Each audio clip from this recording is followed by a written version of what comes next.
Ring my bell? It was on the tip of my tongue to say yes, because, hello, she wanted me to ring her bell, and I would be an idiot if I didn't take her upstairs, or down the hall, or even to the pantry to see how many bells I could make chime. But I wanted more of a challenge.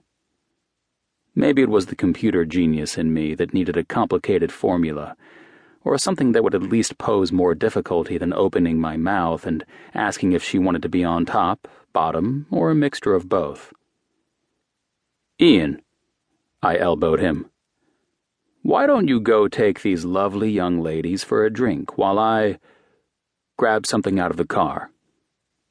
It was a lame excuse, but as one of the stars of the UW football team, Ian could easily take care of himself. Besides, he liked to spread the love, though it was more of a challenge when he had to please two girls at once. "Right, something out of the car. The one we didn't drive." Clearly he got the hint, since he swept both girls under his bulky arms and walked off, a smug smile plastered across his face. I rolled my eyes as both girls giggled and clung to him like he was Russell freaking Wilson, which, if he kept his stats up, could easily be his reality. I quickly scanned the room. The rest of the girls looked the same. In a sea of red and green, all I saw were easy chicks ready to spread their legs for muscles and a killer smile, both of which I had in spades.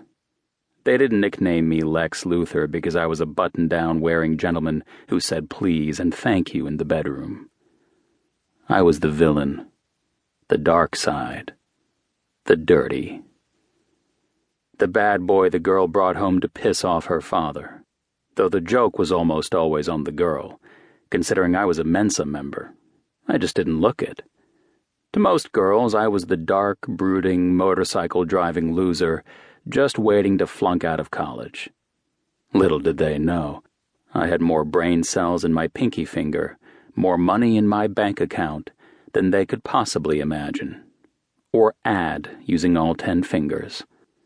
Frowning, I moved through the thick crowd of hormones and nearly collided with a short girl, dressed in an elf costume, who had a cute little white mask covering part of her face. 2 big emerald green eyes scrutinized me. "Sorry." My gaze fell to her cleavage, which was, refreshingly, perfect. Not too much on show, leaving just enough to the imagination. I liked it.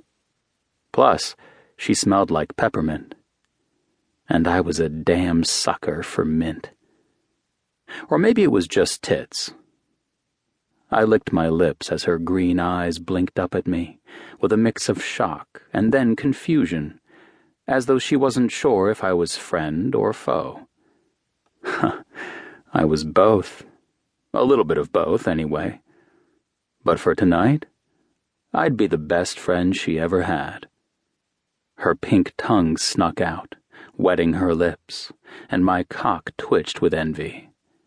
As if she sensed the direction of my thoughts, a bright red blush stained her cheeks. With a sigh, she huffed out a breath. Damn, more peppermint. She could handle my candy cane any day of the week.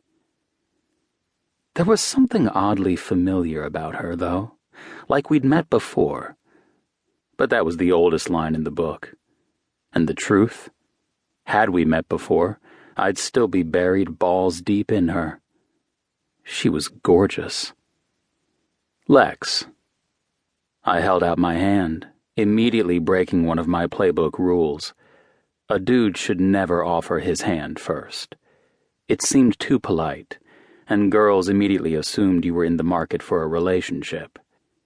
Ian and I had created the rules the minute we realized there was a serious need to strategically navigate the college world of sex and women in a mutually satisfying way where no strings were attached.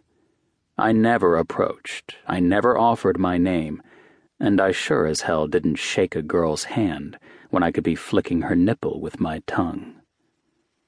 Her eyebrows furrowed, and then she slowly, methodically